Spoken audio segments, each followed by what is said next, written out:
which is a nanometer, full composites, and of course a hybrid composite, which is the best type of the composites that we have, because the composite restoration needs the filler, because as much filler we have, as much strength we have in the composite restoration, and that is obvious because the filler particles are strong, so that they will strengthen the composite restoration. On the other hand, if we increased the fillers, the filler content will make the composite reach a state of non-viscosity that will be unusable. I mean, if we want to increase the strength of the composite and then we add the filler particles more than possible to the composite, it will be very strong that it will be not flowable or manageable like we see it in the clinic.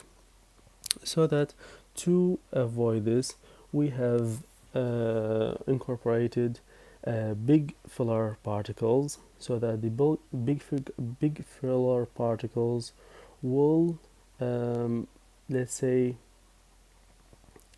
make the viscosity less, because they will have, okay, they are big, but according to volume they are small, because when the big particles are contacting each other, the space between these big particles will be big, and so that there will be more viscosity.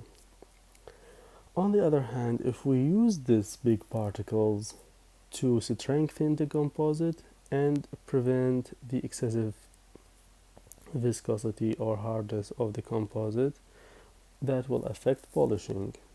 So that, as a summary, to avoid these problems of the necessity of adding more fillers to strengthen the composite, and the addition of big particles to strengthen the composite and increase its flowability, and to add the small particles so that to have a better polishing characteristics, we use the sol gel processing and nanotechnologies and the hybrid composites that have passed these problems.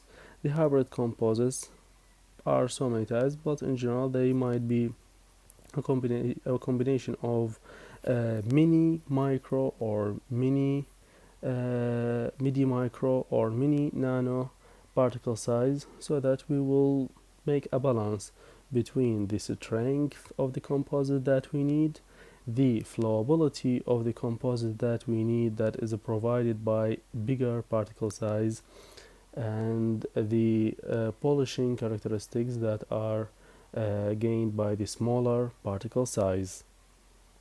As we can see in this picture, the arrow indicates for the bonding layer between the tooth in the lower part of the picture and the composite restoration in the upper part of the picture, where we can see the particles of the composite. The third part of the composite restoration is a coupling agents. For example, this lane coupling agent that acts as a glue or attaching medium between the polymer or the resin, as we call it, and the filler particles or silicate, as we call it in other words. The fourth part, or the last part that we have here in our composite, is the thing that will initiate the polymerization reaction and change the monomers or the oligomers into polymers and solid composite restoration, as we can see it clinically. The initiators are basically three types. Either they use the visible light to be initiated and start the polymerization reaction, as we can see in the right picture. This is the most famous initiator, visible light initiator, which is the camphoroquinone. Guys, repeat it after me. Camphoroquinone. This photoinitiator activates the polymerization reaction when it is exposed to the light around 474 nanometers, which is the blue light that we see it during the curing procedure of the composite restoration. Guys, you should know that light cannot penetrate more than 1.5 to 2 millimeters, so that you should always try to limit the size of your increments to ensure complete curing of the composite restoration. On the left side we have two pictures of the hydrogen peroxide and the amine structure. We don't need the hydrogen peroxide, but we need only the peroxide. Per means two, oxide is oxygen, so that we need the peroxide initiator.